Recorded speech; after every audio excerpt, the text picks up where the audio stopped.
اس طبقے کو کہتے ہیں جو بالکل پر ہو خلا کے مقابلے میں. خلا جن کے پاس کچھ بھی نہ ہو، بالکل خالی. ملا جن کا ہر خانہ بھرا ہوا ہو، ہر جیب بھرا ہوا ہو، کسی طرح کی کمی نہ ہو، کسی چیز کی کمی نہ ہو جن کے پاس. پر لوگ، مادی وسائل جن کے پاس اتنے زیادہ ہوں کہ کسی چیز کی کمی نہ ہو، یہ ملا ہیں. اب جب پر ہو جاتا ہے انسان، ملا بن جاتا ہے، سرمایہ آ گیا، ثروت آ گئی، مال و دولت ہے اس کے پاس، بھرمار ہے وسائل کی، اس کا پہلا اثر اس کی نیت پر پڑتا ہے، بندگی سے باہر آ جاتا ہے، بندگی ختم ہو جاتی ہے انسان کے اندر، اور استکباریت آ جاتی ہے. ملا جن کا گھر بھرا ہوا ہو، جیب بھرا ہوا ہو، اکاؤنٹ بھرا ہوا ہو اور کسی چیز کی کمی نہ ہو، مستکبر ہو جاتے ہیں. ان کو بندگی خدا میں آر محسوس ہوتی ہے، عبد نہیں ہوتے خدا کے، فرمان خدا بجا لانے کے لیے اپنے آپ کو پابند نہیں بناتے. چونکہ ایک طرف سے خواہشات ہیں، دوسری طرف سے خواہشات پورا کرنے کے وسائل بھی ان کے پاس ہیں، اس لیے خواہش نفس ان کے لیے ترجیح رکھتی ہے. انبیاء جب لوگوں کو بندگی خدا کا پیغام دیتے ہیں، مستکبرین ملا، مستکبر ملا بندگی کے پیغام و نہضت بندگی کے مقابلے میں آتے ہیں اور انبیاء کو روکتے ہیں کہ پیغام بندگی نہ دیں، عبد خدا نہ بنائیں لوگوں کو. چونکہ اگر خدا کا عبد بنائیں گے تو یہ ہماری بات نہیں سنیں گے، پھر یہ خود ملا خدا بنے ہوتے ہیں، رب بنے ہوتے ہیں، ارباب بنے ہوتے ہیں، لہذا بندگی کا سبق ان کو برا لگتا ہے. انبیاء کو روکتے ہیں، رکاوٹ بنتے ہیں، معنی بنتے ہیں کہ آپ جو تعلیم دیتے ہیں اس سے تو ہماری پارٹی سے ہی لوگ نکل جائیں گے، ہماری حزب سے باغی ہو جائیں گے، ہماری تنظیم چھوڑ دیں گے، ہمارے حلقے سے یہ ہمارے ووٹر ہیں. یہ یہیں پاکستان میں ایک جگہ پروگرام ہوا، مجلس ہوئی مومنین نے اور زحمت کی انہوں نے، اس کے اندر بات ہوئی تو وہ ایک وہاں اس علاقے کا جو وڈیرا تھا ملا، مولانا صاحب اس کے پاس گئے اور انہوں نے کہا کہ جی آپ کو پتہ ہے ان کا نظریہ کیا ہے، یہ صاحب جو آئے ہیں. تو انہیں نہیں تھا معلوم، انہوں نے بتایا کہ ان کا تو یہ نظریہ ہے، فلاں ہے، اور اگر لوگوں نے ان کی بات سنی تو پھر آپ کو تو کوئی ووٹ ہی نہیں دے گا. تو کیا کیا جائے؟ کہا کہ انہیں نہیں آنا چاہیے، ورنہ اس علاقے میں اگر یہ ان کا آنا جانا ہو گیا تو آپ بھول جاؤ، پھر آپ الیکشن لڑنا اور فلاں کرنا. تو وہ صاحب اس کو بڑے اپنے لیے خطرہ سمجھا، انہوں نے بہت جھوٹ سے اور بنایا ایک اپنی طرف سے جھوٹا، اور چند وہ بانیان مجلس جنہوں نے مجلس کرائی تھی انہیں تہمت بلیم کے ساتھ انہیں شکایت کر دی. بار کیا وہ خدا نے لطف کیا اور وہ دوستان بری ہو گئے، اور چونکہ جھوٹ تھا سارا، صرف اس لیے کہ یہ تو درس بندگی خدا دیتے ہیں. اگر درس بندگی خدا مل گیا پھر ہماری بات کون مانے گا؟ جس نے اللہ کی شروع کر دی ماننا، وہ تو پھر پارٹی کی بات نہیں مانتا، وہ ہیبر اور راہب کی بات نہیں مانتا، وہ تو اللہ کی بات مانے گا. اس لیے ملا انبیاء کو پسند نہیں کرتے تھے. پہلا رد عمل ملا دکھاتے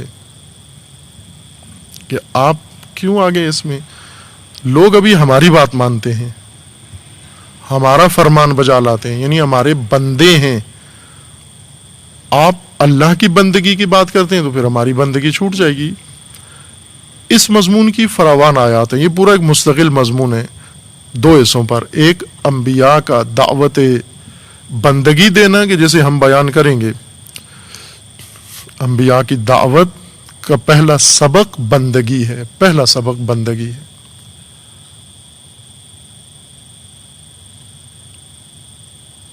رسول اللہ کا پہلا سبق بندگی خدا ہے، عبادت خدا و عبدیت خدا و عبودیت خدا۔ سورہ اعراف آیا 75 میں ہے، قال الملأ الذین استکبروا من قومہ للذین استضعفوا لمن آمن منہم اتعلمون ان صالحا مرسل من ربہ قالوا ان بما ارسل بہ مؤمنون۔ حضرت صالح اپنی قوم کے اندر آئے، انہیں دعوت بندگی دی۔ ملائے قوم، اس قوم کے ملا، لیڈران پر، جو خود لوگوں کو اپنا تابع بنائے ہوئے تھے، اپنا بندہ بنائے ہوئے تھے، انہوں نے حضرت صالح کا مقابلہ کیا۔ پہلے تو کار نبی خدا کے ساتھ کی، اب دیکھا کہ نبی میں تو ذرا برابر لچک نہیں ہے، ہر حربہ استعمال کرتے تھے، ڈراتے، دھمکاتے، للچاتے تھے، ہر طرح کا حربہ استعمال کیا۔ دیکھا کہ نبی میں کوئی لچک نہیں ہے، نبی کے ساتھیوں کو ڈرانا شروع کیا، شک میں ڈالنا شروع کیا، پراپوگنڈا شروع کیا، اور انہیں دباؤ ڈالنا شروع کیا، چونکہ وہ اتنے پختہ نہیں ہوتے جتنا نبی پختہ ہیں، ساتھی اس درجے پہ کم ہوتے ہیں۔ لیکن حضرت صالح کے جو ساتھی تھے وہ مقاوم تھے، مقام عبدیت پہ تھے۔ ملائے مستکبر، قال الملأ الذین استکبروا من قومہ، جنہوں نے بندگی خدا سے انکار کیا، استکبار کیا، انکار کیا، جن پر گران تھی بندگی، وہ ملا اکٹھے ہوئے اور مومنوں کے پاس آئے، کمزور مومنوں کے پاس، جو ملا نہیں تھے، جو مادی لحاظ سے کمزور تھے، ان لوگوں کے پاس آئے۔ للذین استضعفوا، جنہیں کمزور بنا دیا گیا تھا، لمن آمن منہم، لیکن مومن تھے، یہ مستضعف مومن تھے۔ اتعلمون، ملا نے، مستکبروں نے آ کر ان مستضعف مومنین کو دباؤ ڈالنا شروع کیا۔ پہلے شک ڈالا کہ تمہیں پتہ ہے ان صالحا مرسل من ربہ، کہ صالح حقیقتاً اپنے رب کی طرف سے رسول ہیں، یہ پتہ ہے تمہیں؟ خوب شاید نہ ہو، ایسے ہی خود سے کہہ رہے ہیں کہ میں خدا کی طرف سے نبی بن کر آیا ہوں۔ نہیں بنایا، کیا معلوم، ہمیں کیا معلوم خدا نے بنایا ہے یا نہیں، شک میں ڈالنا شروع کیا انہیں۔ قالو، انہوں نے جواب دیا، انا بما ارسل بہ مؤمنون، ہم مومن ہیں، جو کچھ صالح بیان کر رہے ہیں ہمارا ایمان ہے اس کے اوپر۔ یہ مومن کمزور تھے، مالی طور پر کمزور تھے، افرادی قوت کے لحاظ سے کمزور تھے، ثروت و دولت میں کمزور تھے، لیکن ایمان کی دولت سے مالا مال تھے، ایمان کی دولت سے یہ بھرے ہوئے تھے، وہ ثروت سے بھرے ہوئے تھے، مالا بھرے ہوئے، یہ ایمان سے بھرے ہوئے تھے۔ اور اگر انسان ایمان سے بھرا ہوا ہو، جیب بے شک خالی ہو، پیٹ خالی ہو، مستکبر نہیں ہوتا، بندگی چھوڑتا نہیں ہے۔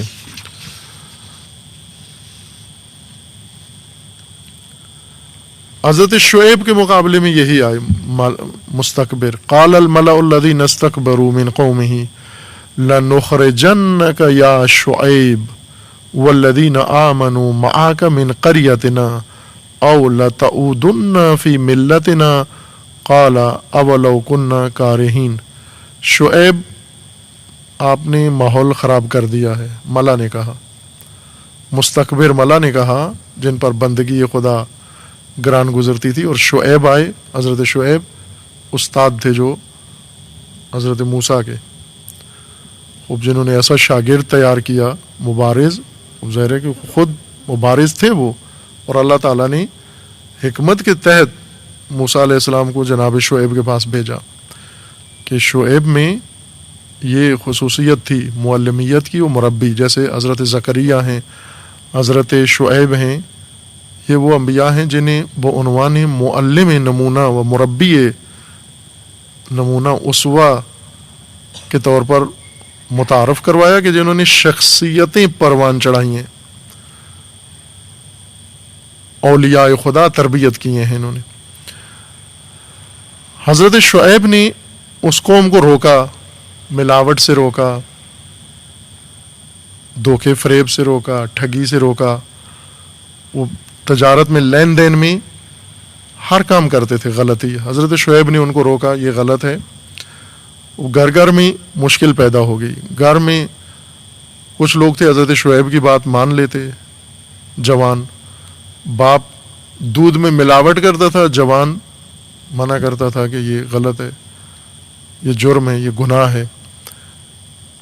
تو باپ بہت تنگ پڑ گیا کہ یہ شعیب نے کیا سکھا دیا، کیسا دین لوگوں کو بتا دیا بچوں کو، کہ گھر گھر کے اندر الجھن بنا دی۔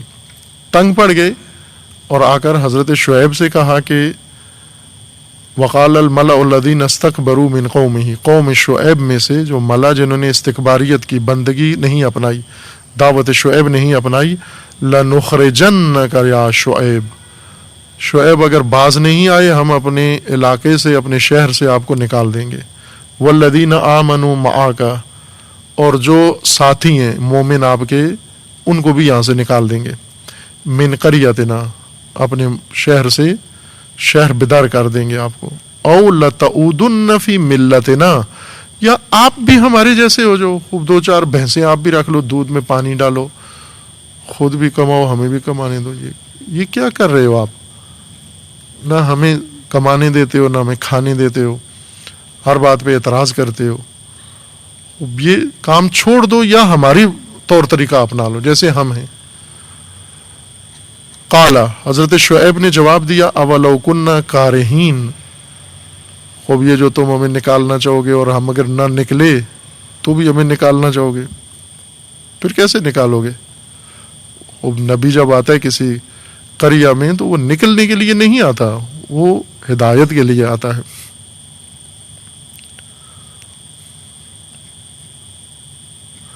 سورہ اعراف آیا 206 میں ہے، ان الذین عند ربک لا یستکبرون عن عبادتہ ویسبحونہ ولہ یسجدون۔ یہ وہ لوگ ہیں، تعریف ہے اس طبقے کی، عبادت رب و بندگی سے استکباریت نہیں برتتے، کبر اختیار نہیں کرتے، نہ استنکاف کرتے ہیں، نہ ان پر بندگی گران گزرتی ہے۔ جس پر گران گزرتی ہے بندگی یہ مستکبر ہے، بندگی کا کوئی فرمان خدا گران گزرا اس پر، یہ مستکبر ہے۔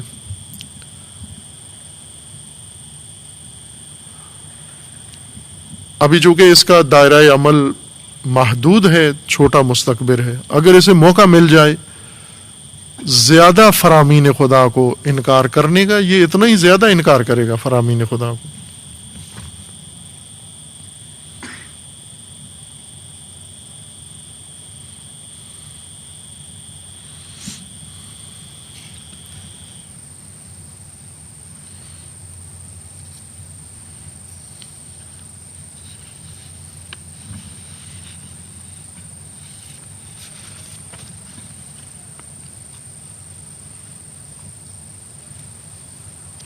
خداوند تبارک و تعالیٰ کا فرمان ہے کہ ہم نے موسیٰ کو فرعون کی طرف و ان کے ملا کی طرف بھیجا، اور ان کی ایک بڑی خرابی یہ تھی کہ مستکبر تھے۔ الی فرعون و ملئہ فاستکبروا وکانوا قوما عالین۔ یہ سب بندگی کے مخالف حالات ہیں کہ اگر انسان بندگی سے نکلا، عبدیت سے نکلا، عبودیت سے، مستکبر بنے گا، اور عالین مستعلی، برتری پسند، برتری طلب، اور اپنی فوقیت دوسروں پر بنانے کی کوشش کرے گا۔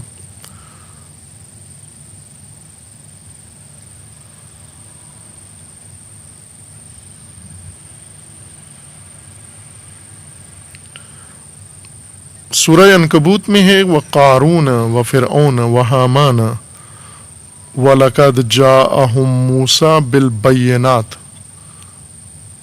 قارون، فرعون و حامان، ان تینوں کے پاس موسیٰ آئے بینات لے کر، واضح روشن حقائق لے کر آئے، واضح دعوت لے کر آئے، واضح دین لے کر آئے، واضح معجزات لے کر آئے،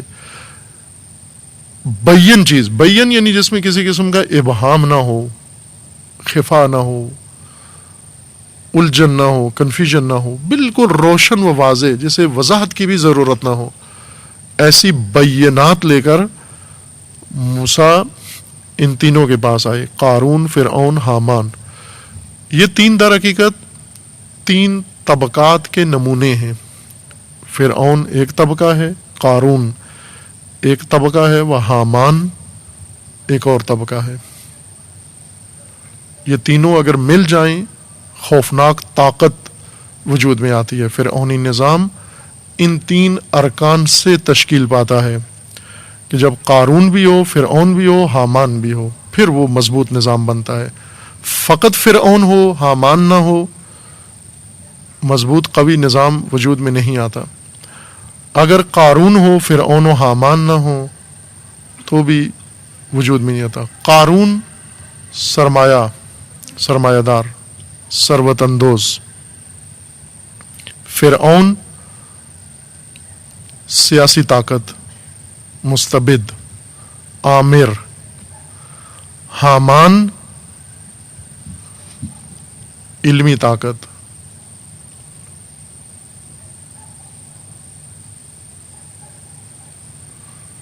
یہ تینوں اگر اکٹھے ہو جائیں، حامان، چونکہ فرعون نے جب موسیٰ کے رب سے مقابلہ کرنا چاہا تو حامان سے کہا کہ میرے لیے برج بناؤ،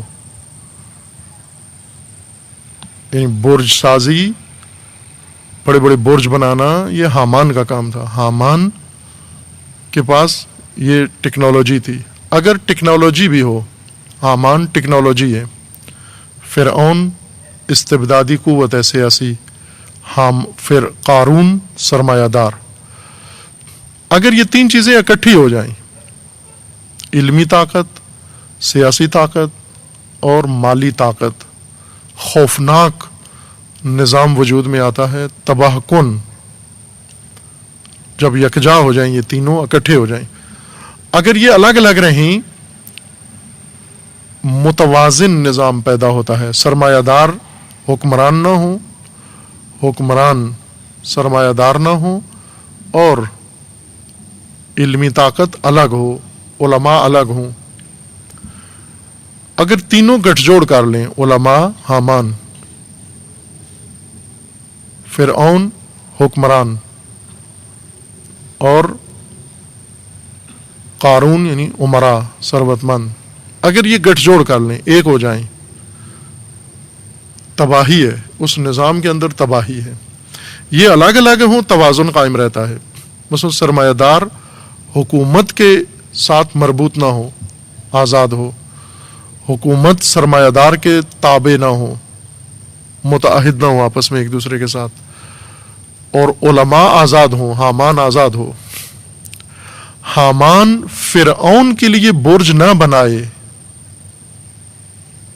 انسان کے لیے مسکن بنائے،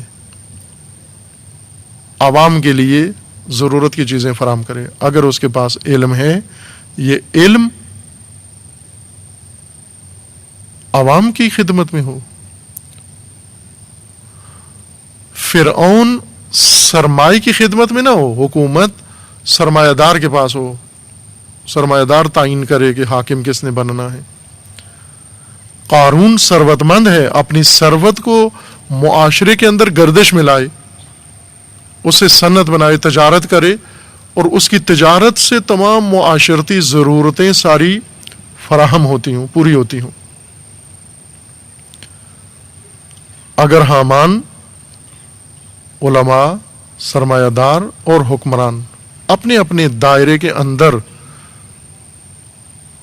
مثلا فرعون کا کام سرمایہ داروں کو موقع دینا نہیں ہے، ان کو فائدہ پہنچانا نہیں ہے اور ان سے مفاد حاصل کرنا یا اپنی حکومت سرمایہ داروں کے ذریعے سے مربوط کرنا، بلکہ اس کا کام ہے عوام کی رفاہ کے لیے، مملکت کی ارتقاء کے لیے کام کرے۔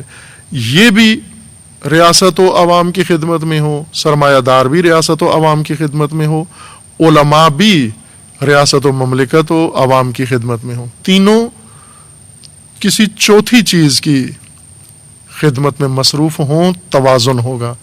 لیکن اگر یہ تینوں گٹھ جوڑ کر لیں، ایک دوسرے کی خدمت کریں، ایک دوسرے کی تقویت کریں، حامان فرعون کو مضبوط کرے، فرعون حامان کو مضبوط کرے، اور قارون ان دونوں کو مضبوط کرے، اور یہ دونوں قارون کو مضبوط کریں، یہ خوفناک طاقت وجود میں آتی ہے. خوب ایسی خوفناک طاقت کس طرح ٹھیک ہوتی ہے؟ اس طرح سے نہیں ہوتی کہ ان تین شعبوں میں سے کسی ایک میں لوگ بھی گھسنا شروع ہو جائیں، یا قارونیت اختیار کر لیں، یا فرعونیت اختیار کر لیں، یا حمانیت. یعنی لوگ کوشش کریں سفارشوں کے ذریعے یا مختلف طریقوں سے کوشش کریں کہ ہمیں بھی اس تثلیث میں، اس مثلث میں ہمیں بھی جگہ مل جائے. ہم یا قارون کے ملازم ہو جائیں، یا فرعون کے ملازم ہو جائیں، یا حامان کے ملازم ہو جائیں، بالآخر کہیں ہماری بھی جگہ ہو. اگر لوگ ان تینوں کے تابع ہو جائیں، ان تینوں کے پیروکار بن جائیں، ان تینوں سے وابستہ ہو جائیں، تباہی ہے. اس مثلث کی بھی تباہی ہے اور مملکت کی بھی تباہی ہے. یہ مثلث ٹوٹنی چاہیے. ٹوٹنے کے لیے موسیٰ چاہیے. اس مثلث کو موسیٰ توڑ سکتے ہیں. اس لیے خداوند تبارک و تعالیٰ نے موسیٰ بھیجے ان کی طرف. چونکہ اگر موسیٰ نہ آئیں تو لوگ کوشش کریں گے ملازمت قارون کی، فرعون کی و حامان کی. موسیٰ نے آ کر ان ملازمتوں سے ان کو نجات دی. تینوں تثلیث مثلث کی، تینوں مثلث کی ملازمتوں سے نجات دی کہ یہ نہیں ہے تمہارا ذریعہ. ورنہ بنی اسرائیل کوشش میں تھے کہ قارون کے ہاں ملازمت ملے، حامان کے ہاں ملازمت ملے، یا فرعون کے ہاں مل جائے، اور تینوں میں سے کسی نہ کسی جگہ ملی ہوئی تھی سب کو. موسیٰ نے تینوں سے نجات دی ان کو. اس لیے اللہ تعالیٰ کا فرمان ہے کہ ہم نے قارون تھا، فرعون تھا و حامان، تین رکن تھے اس نظام فرعونی کے. وَلَقَدْ جَاءَهُمْ مُوسَىٰ، اور پھر موسیٰ آ گئے ان کی طرف. لَقَدْ جَاءَهُمْ مُوسَىٰ، یہ اپنی فرمان برائی چلا رہے تھے. انہوں نے لوگوں کو اپنا بندہ بنایا ہوا تھا، غلام بنایا ہوا تھا، عبید بنایا ہوا تھا کہ ناگہن موسیٰ آ گئے. یہ تینوں تسلی سے اپنی موروثی ریاست مملکت چلا رہے تھے مل کے باہم، کہ موسیٰ بینات لے کر آ گئے. وَلَقَدْ جَاءَهُمْ مُوسَىٰ بِالْبَيِّنَاتِ فَاسْتَكْبَرُوا فِي الْأَرْضِ. انہوں نے کیا کیا؟ موسیٰ کے مقابلے میں، ان بینات کے مقابلے میں استکباریت اختیار کی، اپنی بڑائی برتری. وَمَا كَانُوا سَابِقِينَ. اور یہ مضمون جاری ہے، یہ ایک آیت میں اشارہ کیا ہے کہ موسیٰ علیہ السلام کا اس تثلیث کے مقابلے میں قیام کس کے لیے؟ کہ انسانوں کو ان کی بندگی سے نکال کے اللہ کی بندگی میں لانا. چونکہ فرعون نے لوگوں کو اپنا عبد بنا لیا تھا، بندہ بنا لیا تھا، اور جب فرعون بندگی پہ لوگوں کو مائل کر لے، مجبور کر لے، بندگی خدا کی گنجائش ختم ہو جاتی ہے، نظام خدا معطل ہو جاتا ہے. جب بندگان خدا فرعون کے بندے بن جائیں، قارون و حامان کے بندے بن جائیں، سرمایہ داری نظام کے بندے بن جائیں، مستبد حکومتوں کے بندے بن جائیں، اور حامان جیسے درباری علماء کے بندے بن جائیں. اس بارے میں بھی آگے آیات موجود ہیں، انشاءاللہ بعد میں بیان کریں گے. صلی اللہ علیہ وسلم.